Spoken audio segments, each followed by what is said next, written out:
I have cherished the ideal of a democratic and free society in which all persons live together in harmony and with equal opportunities. It is an ideal which I hope to live for and to achieve, but if needs be, it is an ideal for which I am prepared to die. I have walked that long road to freedom. I have tried not to falter. I have made missteps along the way, but I have discovered the secret that after climbing a great hill, one only finds that there are many more hills to climb. For to be free is not merely to cast off one's chains, but to live in a way that respects and enhances the freedom of others. Let there be justice for all. Let there be peace for all. Let there be work, bread, water, and salt for all. Let each know that for each the body, the mind, and the soul have been freed to fulfill themselves. Nelson Mandela's unwavering commitment to equality forms the cornerstone of his lifelong struggle for justice in South Africa and beyond. His belief in a democratic and inclusive society was not simply political rhetoric, but a deep moral conviction shaped by years of lived experience under apartheid. Mandela envisioned a world in which all people, regardless of race, ethnicity, or background, could coexist in harmony, enjoying equal rights, equal opportunities, and mutual respect.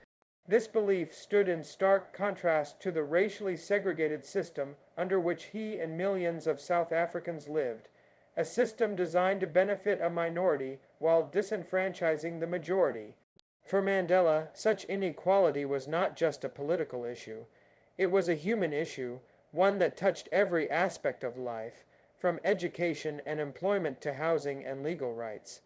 Mandela's idea of equality was not limited to legal equality. He believed true equality required social and economic inclusion. In his vision, democracy was not merely about casting votes. It was about having the ability to live with dignity, to pursue one's aspirations, and to participate fully in the life of one's community. He understood that laws alone could not transform a society unless they were backed by genuine efforts to uplift those who had been oppressed for generations. Equality, for Mandela, meant ensuring that children of all races could attend the same schools, that families could live in the same neighborhoods, and that everyone had access to the same opportunities for growth and advancement. His commitment to this ideal was so deep that he spent 27 years in prison rather than compromise on this fundamental principle. What set Mandela apart was not just his moral clarity, but his strategic patience and refusal to demonize even his oppressors. He believed that a democratic and free South Africa would not be built on revenge, but on reconciliation and mutual respect. In this way, his vision of equality extended beyond laws and institutions to the very fabric of social relationships. He was deeply aware that the healing of a divided nation required not only justice, but also empathy. Equality, in Mandela's mind, meant recognizing the humanity in every person, including those who once denied him his own. Even after his release from prison and ascent to the presidency, Mandela continued to promote this inclusive vision. He advocated for policies aimed at redressing historical injustices while also fostering unity. His leadership style consistently reflected his belief that no person was inherently superior or inferior to another. His speeches, actions, and policies all worked toward dismantling the structures of privilege and exclusion. Mandela's commitment to equality was not idealistic in a naive sense. It was rooted in a profound understanding of human dignity and the practical needs of a fractured society. His legacy continues to inspire global movements for civil rights, social justice, and inclusive democracy. Nelson Mandela's willingness to make personal sacrifices for the cause of freedom and justice stands as one of the most powerful aspects of his legacy. His declaration that he was prepared to die for the ideal of a democratic and free society was not a symbolic gesture. It was a reflection of the extraordinary courage and conviction that defined his life. Mandela understood that the struggle for equality in South Africa would come at a great personal cost. Yet he accepted this reality without hesitation, believing that no price was too high in the fight against injustice. From the moment he became politically active, Mandela put the needs of his people above his own comfort, safety, and even freedom. His 27 years in prison are perhaps the most well-known testament to this sacrifice. During this time, he endured harsh conditions, physical labor, and emotional isolation. He was separated from his family, unable to watch his children grow up or to be with his wife through life's many hardships. Despite these painful experiences, he remained committed to the cause. Prison did not break his spirit. Instead, it strengthened his resolve. While many would have given in to despair or bitterness, Mandela used his time in prison to reflect, to strategize, and to prepare for the future. He emerged not with a desire for revenge, but with a vision for reconciliation and nation building. Mandela's personal sacrifice was not only a form of resistance, it was also a source of inspiration for others. His willingness to suffer for the freedom of others gave the anti-apartheid movement both moral weight and global visibility. It rallied support from across the world and galvanized people who were fighting oppression in their own countries. By standing firm in the face of injustice, Mandela became a symbol of the human capacity to endure and overcome even the most oppressive conditions. Moreover, Mandela's sacrifice was not confined to his prison years. Even after gaining his freedom, he continued to put the needs of the nation above personal interest. He could have sought personal power or revenge, but instead he chose to pursue peace and unity. As president, he served only one term, setting a powerful example of democratic leadership. He forgave those who had imprisoned him and sought to include all South Africans, black and white, in the process of rebuilding the country. His personal humility and sense of duty showed that true leadership is rooted in service and selflessness. In every stage of his life, Nelson Mandela demonstrated that real change requires not just words, but profound personal commitment. His sacrifices were not made to gain fame or fortune. They were made to secure a better future for generations to come. That enduring example continues to inspire those who struggle against injustice in any part of the world today. Nelson Mandela's reflections on the nature of freedom emphasize that it is not a destination, but a continuous journey marked by struggle, perseverance, and growth. In his famous words, after climbing a great hill, one only finds that there are many more hills to climb. Mandela captures a deep truth about the fight for justice. Freedom is never complete or final. It must be protected, renewed, and expanded through ongoing effort and vigilance. This perspective came not only from his experiences as a political leader, but from his years as a prisoner and an activist, where he learned that every step forward would inevitably lead to new challenges requiring strength and resolve. Mandela understood that dismantling apartheid was not the end of the struggle. It was merely the beginning of building a new, inclusive society. The fall of a legal system built on racial segregation did not immediately erase the deep social and economic inequalities that had taken root over centuries. Poverty, unequal access to education and health care, and the lingering effects of racial prejudice continued to affect millions of South Africans. Mandela's metaphor of the many hills to climb served as a reminder that achieving justice requires ongoing work beyond symbolic victories or legal reforms. This idea also reflects Mandela's personal growth. He acknowledged that he made mistakes along the way, and that freedom demanded humility and self-awareness. The journey involved learning, listening, and adapting. He never presented himself as a perfect hero, but as a human being who continued to learn with every challenge he faced. His ability to reflect on his experiences and evolve over time made his leadership more relatable and grounded in reality. By sharing this view, he encouraged others to remain committed even when the path became difficult or progress seemed slow. Mandela's view of the freedom struggle also emphasized collective responsibility. He did not see freedom as a personal goal, but as a shared mission.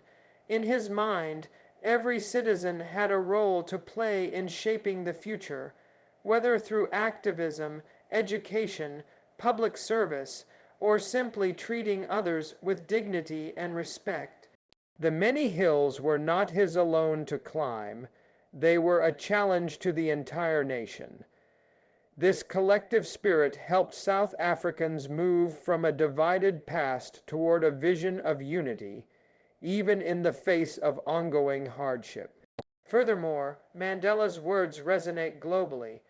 Around the world, marginalized communities continue to face barriers to justice, equality, and basic rights.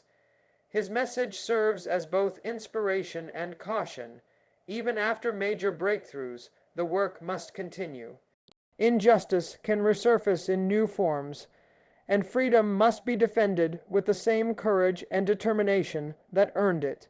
Mandela's insight into the long journey of liberation teaches that the pursuit of justice is not a straight path, but a constant climb, one that demands endurance, solidarity, and an unshakable belief in the possibility of a better world.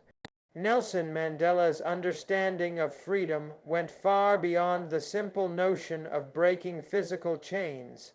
For him, true freedom was not only about ending oppression and inequality, it was about building a world where every individual could live with dignity, self-respect, and opportunity.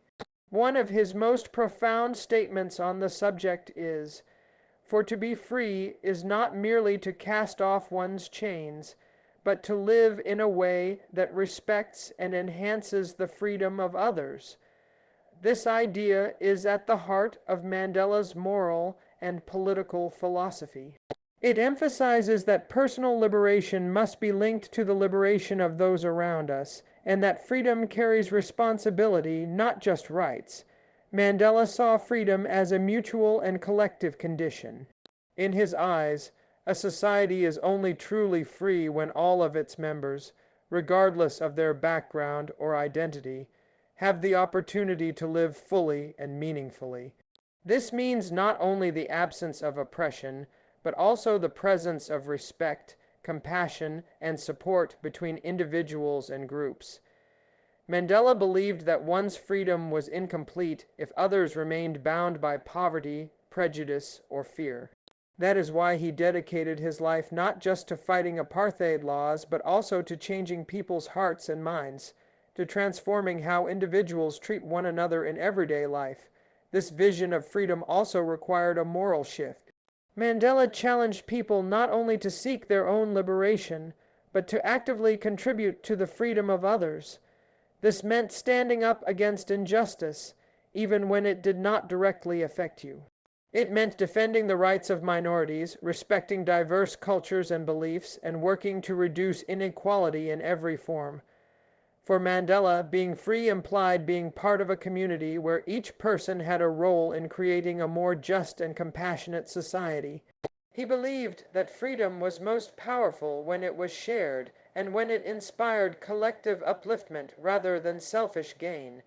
Mandela's own life was a reflection of this principle.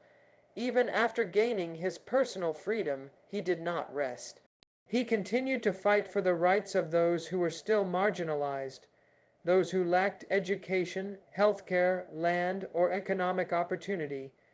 He saw his freedom as a platform to serve others, not as a reward for his sacrifices. In doing so, he reminded the world that freedom should be used to lift others up, not to isolate oneself in privilege. Moreover, Mandela's definition of freedom called for reconciliation over revenge. He understood that building a free society required forgiveness, empathy, and dialogue. Instead of returning hatred with hatred, he promoted healing. This approach helped avoid civil war and allowed South Africa to move forward, however imperfectly, into a new era. His leadership demonstrated that enhancing others' freedom, even those who once denied yours, is the highest form of strength. In a world where freedom is often interpreted as personal independence or escape from responsibility, Mandela's vision serves as a profound and necessary reminder.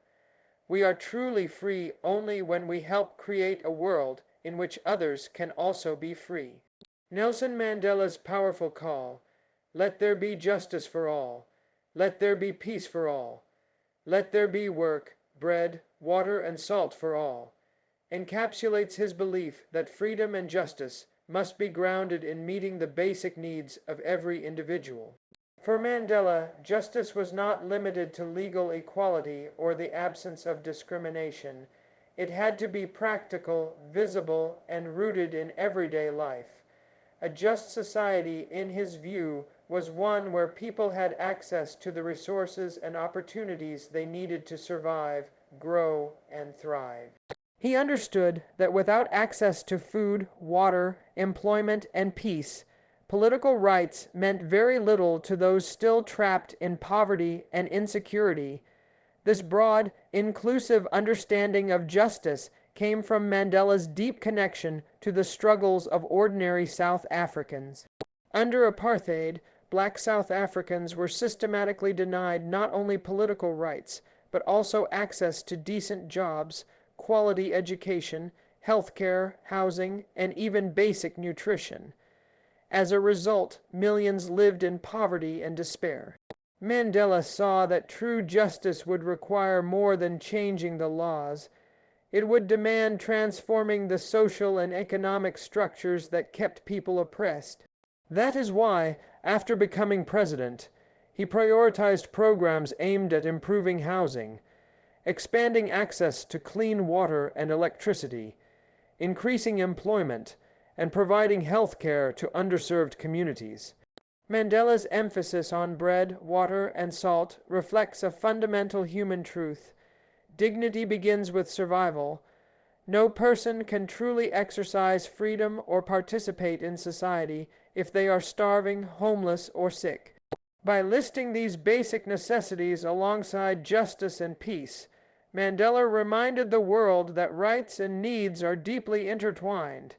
In his vision of a just society, the fight for civil liberties could not be separated from the struggle for economic justice. He rejected the idea that freedom should only benefit the educated or wealthy, insisting instead that every person, regardless of their background, deserved the essentials for a dignified life. At the same time, Mandela's vision of justice was deeply peaceful. He believed that peace was both a result of justice and a condition for justice to grow.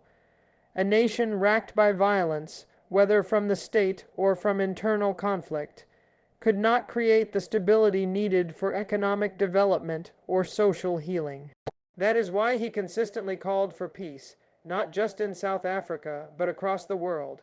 He advocated for negotiations, dialogue, and reconciliation as tools for building a just and peaceful future, believing that no sustainable progress could come through war or vengeance. Mandela's message was not just for his own country, but for the entire world. In every region, people face injustice when they are denied basic resources or live under systems that ignore their needs. His words continue to resonate in today's global struggles, whether it is about access to clean water, fair wages, or health care, because they speak to a universal desire to live in dignity and peace. Mandela's enduring legacy is a reminder that justice is not abstract. It is practical, lived, and necessary for all. Nelson Mandela believed that true freedom could never be achieved unless every person was liberated in body, mind, and soul. His vision of justice extended far beyond political transformation or the end of apartheid laws. It was a vision of full human development. For Mandela, freedom meant the ability for every individual to reach their potential without fear, limitation, or oppression. He understood that physical liberation, freedom from imprisonment, forced labor, and violence, was only the first step.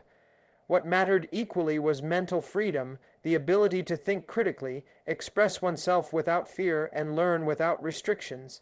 And even deeper, he recognized the importance of spiritual freedom, the liberation of one's soul from the burdens of hatred, inferiority, and despair. Throughout his life, Mandela spoke about how apartheid had not only crushed people's rights, but also their spirit. The system taught black South Africans that they were inferior, that their lives were worth less, and that their dreams had no value. This psychological oppression, Mandela knew, could be just as damaging as physical chains. That's why, even during his long years in prison, he worked to keep his mind and spirit free. He read widely, reflected deeply, and encouraged others to do the same. His example taught others that freedom could begin in the mind, and that even in the darkest conditions, one could preserve their dignity by refusing to be spiritually defeated. Mandela's belief in the liberation of the soul also explained his emphasis on forgiveness, reconciliation, and inner peace. He knew that the end of apartheid would only succeed if people could release their bitterness and begin to heal. Holding on to hatred, he believed, would only chain the soul in new ways. True freedom, in his view, required letting go of vengeance in order to build a future rooted in mutual respect and understanding. This internal strength, this ability to love where there had been hate, was one of the most extraordinary aspects of his leadership. It inspired not only a peaceful transition in South Africa, but a global admiration for what human beings could achieve when they rose above fear and resentment. To Mandela, a liberated society was one where every individual had the chance to learn, to grow, to love, and to contribute. He believed that the mind and soul must be fed just as much as the body. Education, creativity, emotional healing, and moral reflection were all part of the journey to freedom. That is why he placed such emphasis on schools, culture, dialogue, and truth, telling during South Africa's rebuilding. He wanted to create not just a free state, but a free people. In one of his most enduring reflections, Mandela said, "As I walked out the door toward the gate that would lead to my freedom, I knew that if I didn't leave my bitterness and hatred behind, I'd still be in prison." These words show that for him, the truest form of liberation was not just political. It was personal, emotional, and moral. His life reminds us that freedom is a lifelong process that begins in the heart, grows through courage, and is fulfilled through service to others. As we reflect on Mandela's legacy, let us remember that the liberation of the body, the mind, and the soul is not only possible, it is necessary. Let us continue to walk the path he showed us, one of justice, compassion, and the unshakable belief in the dignity of every human being. Let us carry his dream forward, so that all people everywhere may live not just free from oppression, but truly free in every sense of the word.